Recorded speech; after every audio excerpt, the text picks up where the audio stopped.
누가복음 17장 1절에서 4절 말씀. 누가복음 17장 1절에서 4절 말씀.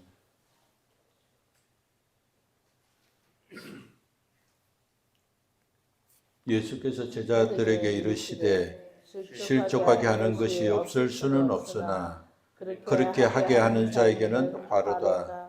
그가 이 작은 자 중에 하나를 실족하게 할진대 차라리 연자 맷돌이 그 목에 매여 바다에 던져지는 것이 나으리라. 너희는 스스로 조심하라. 만일 너희 형제가 죄를 범하거든 경고하고 회개하거든 용서하라. 만일 하루에 7번이라도 내게 죄를 짓고 7번 내게 돌아와 내가 회개하노라 하거든 너는 용서하라 하시더라. 아멘. 사람이 교만하면 그때부터 지금까지 가지고 있던 모든 것이 서서히 무너지게 됩니다. 교만은 망하게 하고 겸손은 흥하게 한다는 것이 성경의 가르침입니다. 사람이 교만하면 자기 혼자 스스로 사는 것처럼 생각합니다. 그래서 외부와의 관계를 끊고 자기 혼자만 잘 살면 성공한다고 생각하고 혼자서 무언가를 하려 하고 자기의 지금의 성공도 지금의 결과도 혼자 힘으로 된 것처럼 생각합니다. 그러나 혼자 힘으로 스스로 살아갈 사람은 없습니다. 우리 모두 관계 속에서 살아갑니다. 가정에서는 부부와 또 자녀로 그렇게 살아가고 교회에서는 성도로 동역자로 또 공동체의 지체로 살아갑니다. 또 사회에서는 이웃으로 또 직장에서는 동료로 또 서로 도움을 주고 받고 사는 그런 관계 속에서 살아가고 있습니다. 나를 힘들게 하는 사람도 언젠가는 그 힘듦이 나에게 유익이 되고 또 나에게 유익만 주는 사람도 언젠가는 또 아픔이 될 수 있는 것을 인정하고 나는 관계 속에 살아갔다라고 인식하고 사는 것이 중요합니다. 우리 삶은 결국 사랑과 사람 그리고 사랑과 사물 그런 관계 속에서 이루어지는 것입니다. 그런데 좋은 관계를 이루고 사는 것은 쉽지 않습니다. 처음에는 사랑으로 시작했지만 시간이 지나면 오해가 생기고 또 마음이 멀어지고 상처가 쌓이기도 합니다. 그전에는 별것 아니라는 말이 어떨 때는 그 말 한마디가 상처가 되고 표정 하나가 마음의 벽이 되기도 합니다. 그래서 우리는 차라리 만나지 않는 것이 낫겠다. 만나면 싸우게 되고 마음이 불편하게 되기 때문에 사람을 피하고 마음을 닫기도 합니다. 좋은 관계를 맺고 사는 것이 왜 이렇게 어렵습니까? 이것은 단순히 성격의 문제가 아니라 또 환경의 문제만도 아니라 영혼의 문제이기 때문입니다.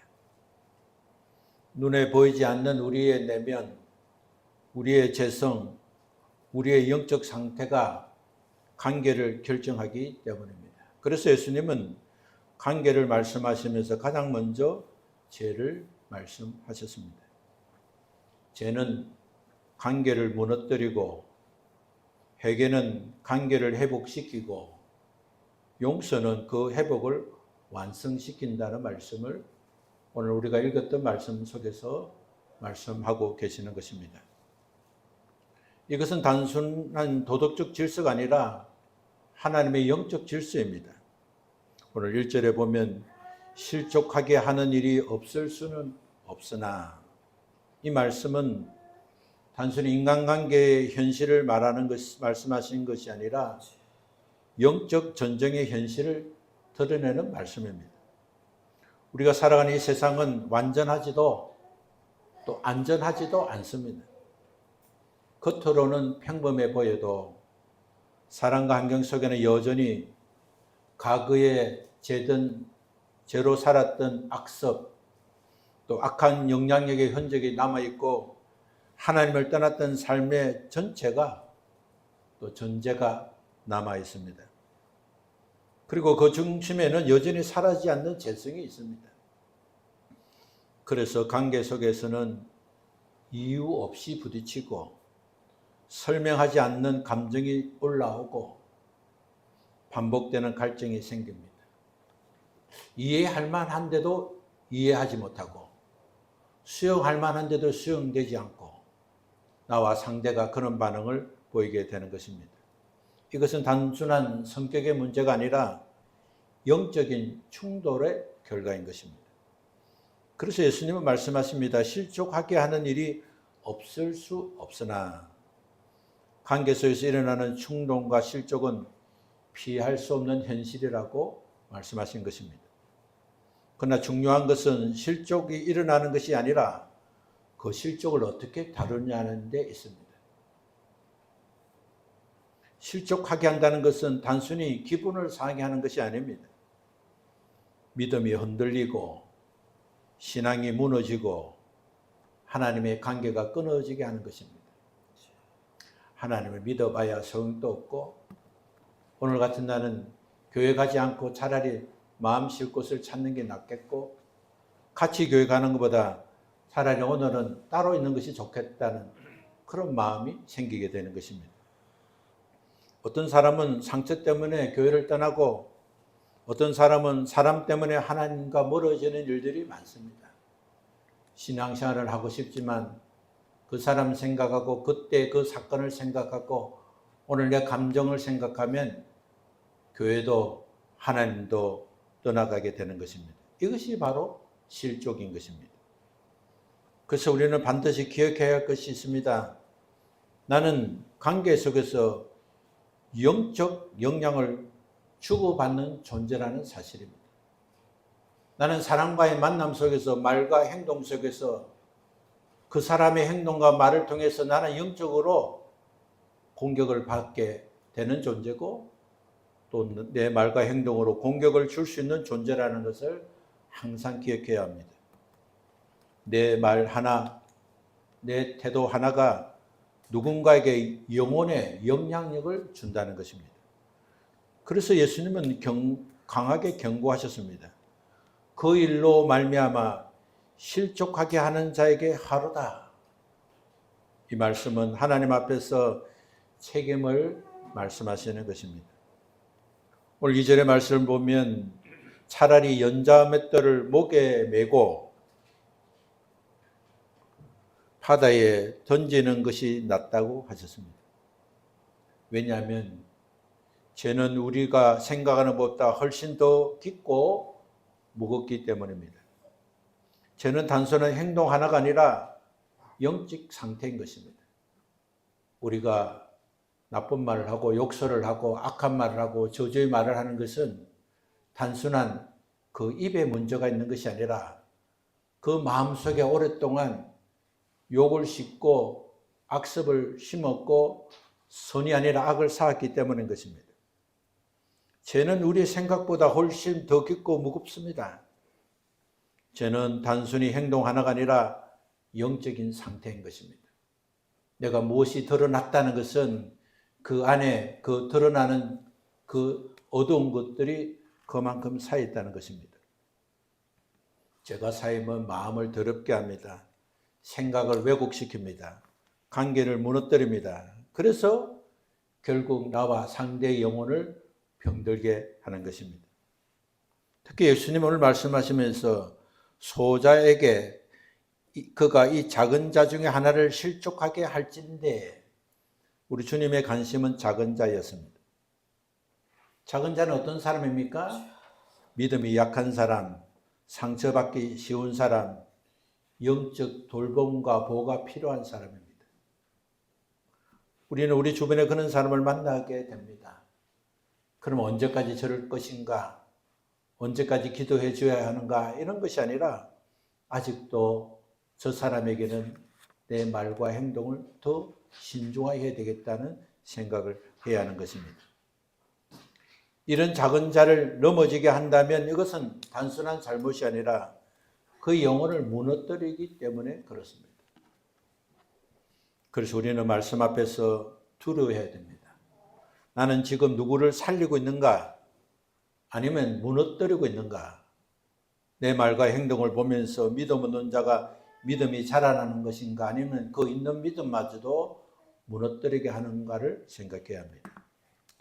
그러기 위해서 해야 할 일은 주님은 스스로 조심하라고 하셨습니다. 3절을 같이 읽겠습니다. 너희는 스스로 조심하라. 만일 너희 형제가 죄를 범하거든 경고하고 회개하거든 용서하라. 스스로 조심하라. 하나님께서 조심하게 해주시겠지가 아니라 우리 스스로 조심해야 하는 것입니다.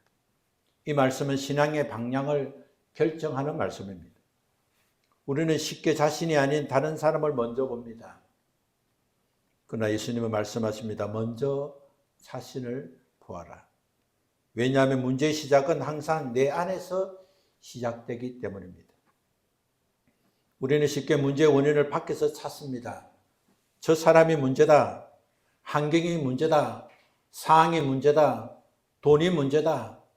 나의 건강이 문제다라고 나 밖에서, 내 마음 밖에서 드러난 나와 상황과 상대를 보면서 원인을 찾습니다. 그러나 주님은 말씀하셨습니다. 문제의 시작은 항상 내 안에 있다. 겉으로 드러나는 갈등은 결과일 뿐이고 그 시작은 우리 마음에서 깊은 곳에서 시작된다는 사실을 말씀해 주었습니다. 우리는 늘 회개한다고 하지만 그러나 우리 안에는 여전히 해결되지 않고 남아있는 것들이 있습니다. 해결을 하면 할수록 깨끗해지고 거룩해지고 하나님 기뻐하는 삶으로 살 수 있는 공간은 많이 넓어졌지만 그러나 인간은 여전히 죄와 사망과 악령과 저주 아래에 있는 악습과 악행이 있는 것입니다. 내려놓지 못한 교만, 쉽게 올라오는 분노, 여전히 중심이 자기 자신, 끝까지 붙들고 용서하지 않고 싶은 마음, 이런 마음들은 여전히 우리 안에 남아있는 것입니다. 이것들은 겉으로는 감출 수 있습니다.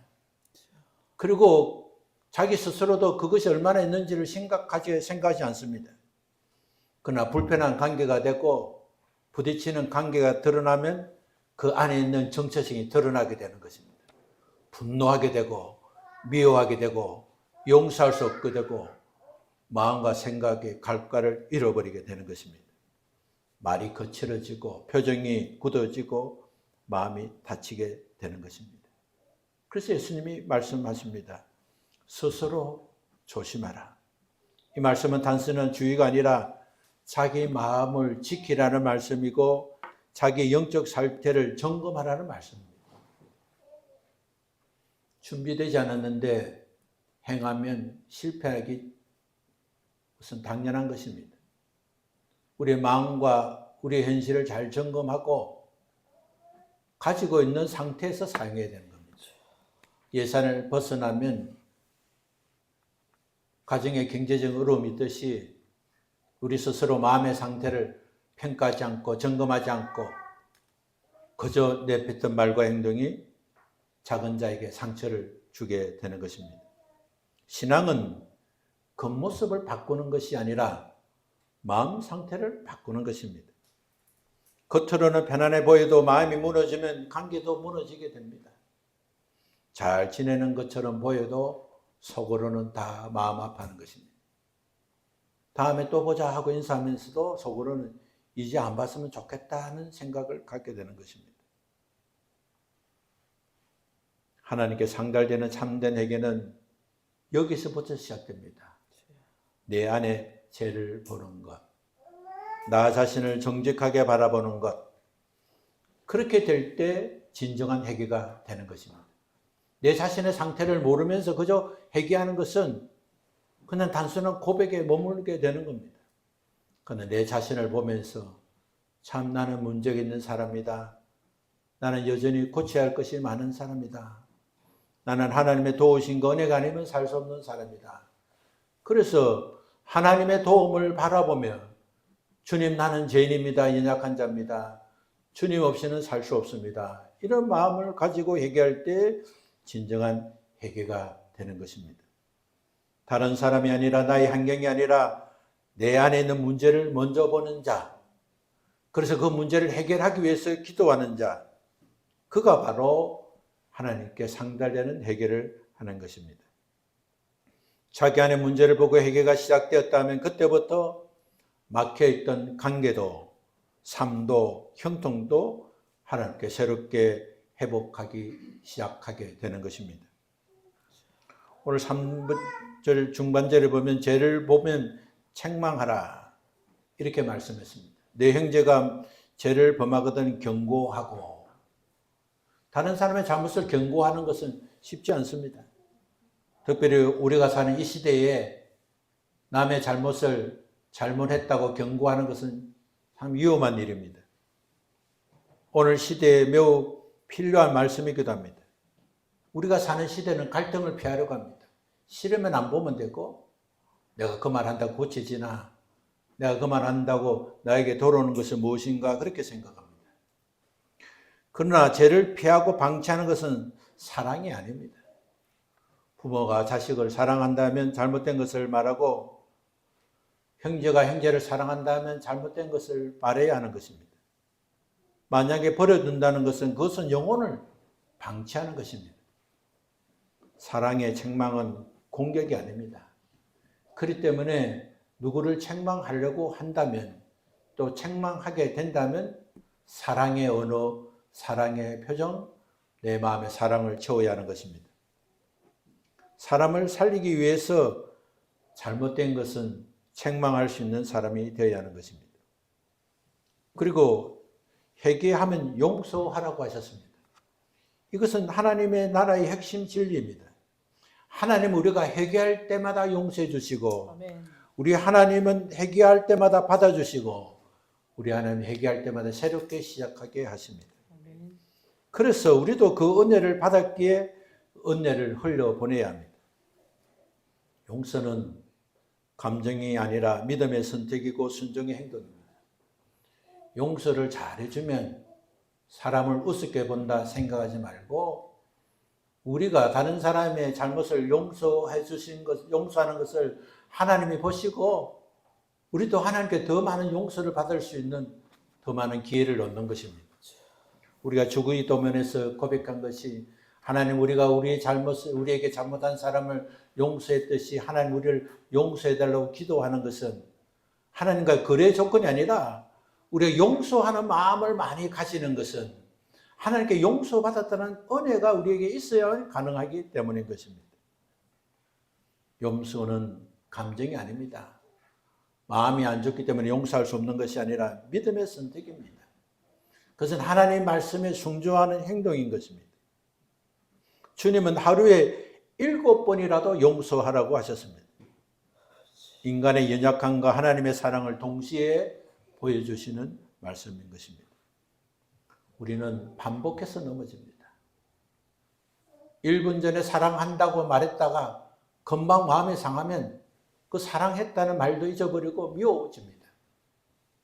뒷모습만 봐도 상상해도 미워집니다.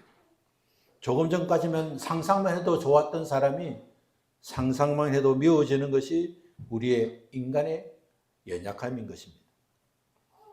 그래서 하나님의 말씀은 인간의 연약함과 하나님의 사랑을 보여주면서 우리는 반복해서 넘어지는 존재이기 때문에, 그러나 하나님께 용서를 구하면 우리 주님은 반복해서 용서해 주시는 하나님이신 것입니다.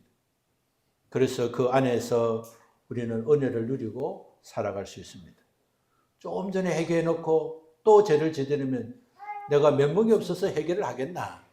그런 것이 아니라, 회개하면 반복해서 회개하면 반복해서 용서해 주시고, 넘어지고 일어서면서 아이가 뛰고 걷는 것처럼 우리 인생은 늘 넘어지고 쓰러지고 연약하지만, 그때마다 하나님 도움을 구하면 아기가 엄마를 부를 때 손을 잡고 일으키듯이 하나님 우리를 세우시고 일으키게 되는 것입니다. 우리가 사는 가정은 가장 가까운 관계 공동체지만 가장 치열한 영적 전쟁터입니다. 가정에서 사랑하고 가정에서 이해하고 용서하기가 쉽지 않습니다. 다른 사람은 또 봐야 하기 때문에, 거래해야 되기 때문에, 그러면 사회생활이 안 되기 때문에 용서하고 이해하지만 가정은 다시 보고 다시 만나더라도 마음의 문을 닫고 사는 경우가 많습니다.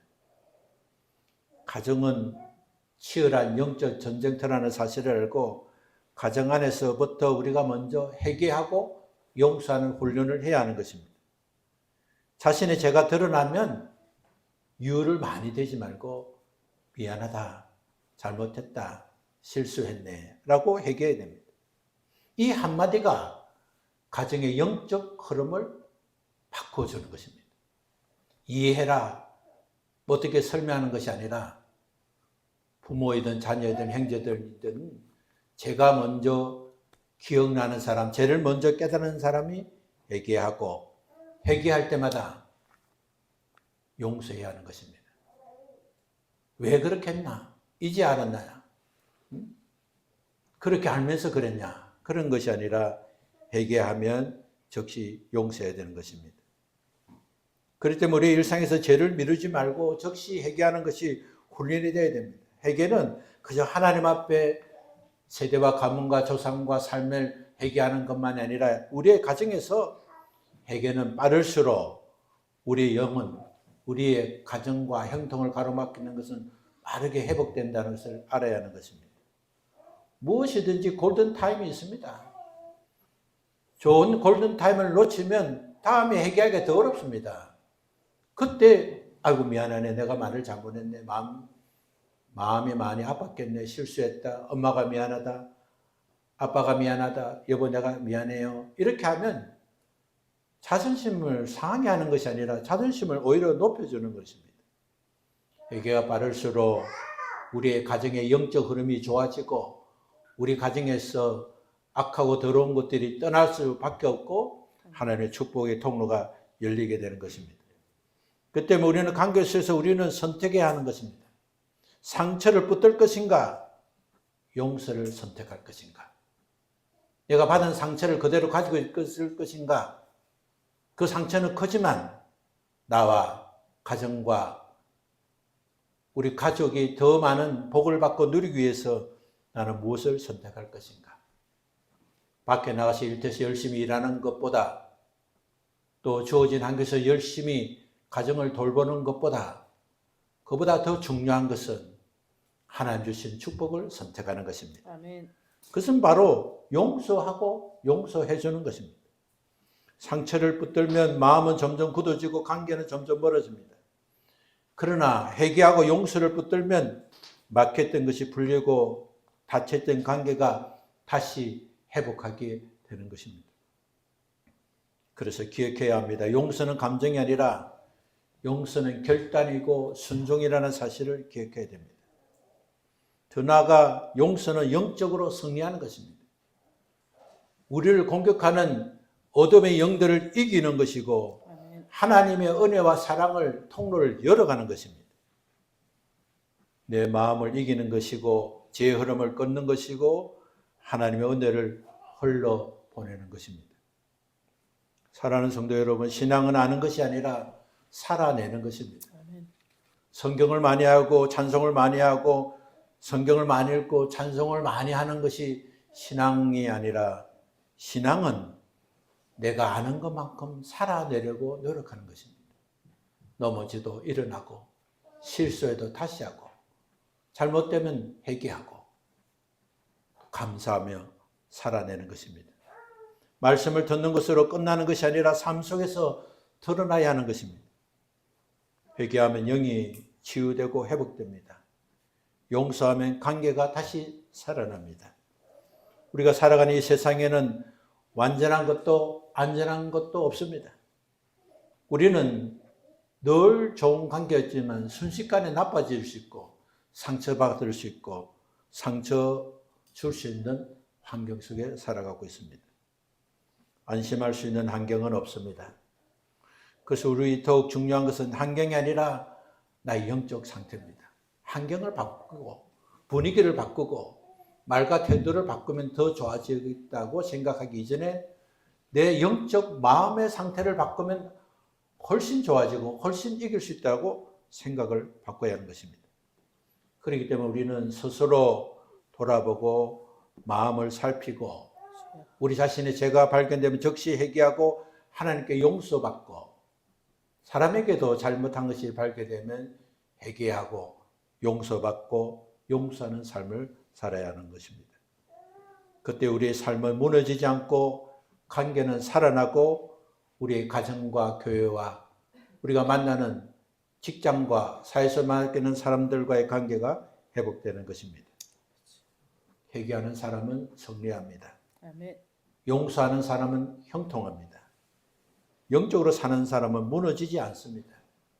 오늘 이 말씀을 붙들고 우리가 사는 가정과 교회와 또 세상 밖에서 하나님께서 기뻐하시는 살아있는 공동체가 되기 위해서는 내 마음부터 고치고 내 마음이 영적으로 깨어나야 성공하고 형통하고 누릴 수 있다는 사실을 알고 우리 스스로 조심하고 믿음으로 전진하는 우리 모두 되시기를 예수님 이름으로 축원합니다. 아멘. 기도하겠습니다. 하나님 감사합니다. 주님의 보혈로 우리의 죄가 씻음받고 주님이 십자가에 죽으시고 부활하신 복음을 믿고 우리 마음에 예수님을 영접함으로 우리의 죄가 용서받고 하나님의 자녀가 되었습니다. 하나님, 우리가 구원받아 하나님의 자녀가 되었지만 여전히 우리가 악한 마음과 악한 행실과 또 가정과 교회와 세상 속에서 우리가 상처받고 상처 줄 때가 많습니다. 그것은 우리가 진실로 우리 죄를 발견하고 회개하지 못했고 또 회개하는 자에게 용서하지 못한 우리의 악습과 악격 때문이라는 사실을 알게 하시니 감사합니다. 이제 믿음으로 스스로를 점검하고 스스로를 조심하고 하나님의 말씀 앞에서 순종하며 사는 믿음의 사람이 되기를 원합니다. 주여를 도와주시고 은혜를 다하여 주옵소서. 우리 주님 예수님 이름으로 기도합니다. 아멘. 함께 일어나서 찬송하겠습니다.